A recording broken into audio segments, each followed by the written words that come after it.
Business Matters, presented by the Guamanian Magazine. The Guam real estate market is beginning to pick up, but optimism is overshadowed by a pair of national decisions that could drag it back down. At the recent annual conference of the Guam Realtors Association, new President Maria Miller says one of those stumbling blocks is the H-2B foreign labor crisis that local government officials and construction industry leaders have been warning about for the past year. Miller says if the U.S. Customs and Immigration Service's nearly 100% denial rate continues, it will have a chilling effect on the local economy. And that's the message her group plans to take to leaders in the nation's capital. There's a group of us going to Washington, D.C., so we can talk to some more people so they would understand, that it can make a major impact on our real estate market here. Consequently, because there's no new construction, prices are going to go up. So you're going to see yourself priced out of the market for sales and rentals. Rentals are going up daily. Miller says, like other Guam leaders, GAR will lobby for a return to pre-2016 conditions when the U.S. CIS approval rate of foreign H-2 labor was closer to 100%. Because labor is seasonal, it's hard to train people. And it's very expensive to bring them from the mainland. One, it's too far. Two, most of them are union members, so they're used to getting tremendous amounts of money. So it makes a lot more sense to bring in people from the Philippines, from China, from more, just foreign laborers, and that we've always had that here, So it's been a lot more affordable to build. A second concern raised at the conference was over President Trump's proposed tax reforms. On hand for the meetings was National Association of Realtors Vice President Leo Koch, who says based on an initial assessment, the 1.25 million member strong NAR cannot support Trump's plan. And it will change something that's been sort of the norm over the last 30, 40 years with things.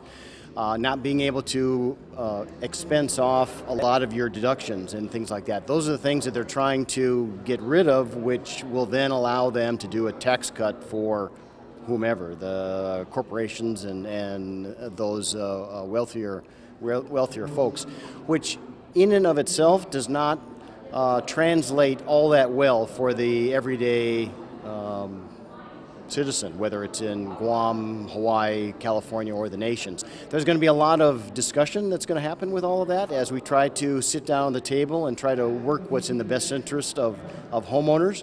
But as of right now, it's sort of a non-starter from the realtor's perspective. Koch says the NAR will oppose any change that might put a damper on private property rights and home ownership. For example, the NAR wants to make sure the long-standing mortgage interest deductions remain intact.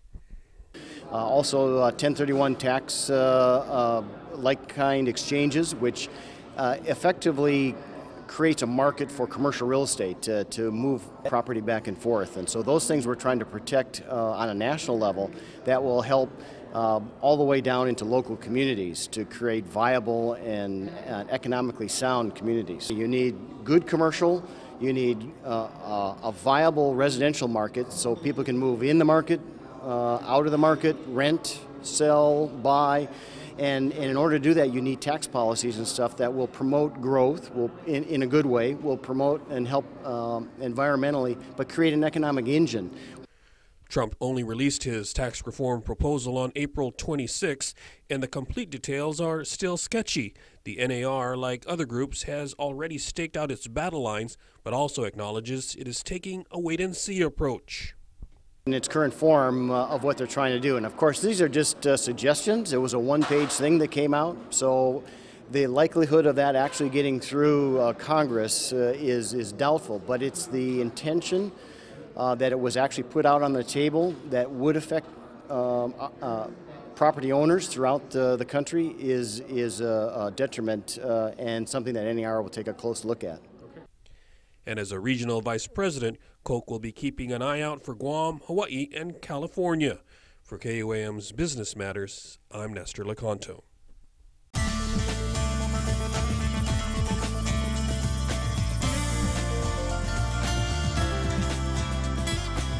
Business Matters, presented by the Guamanian Magazine.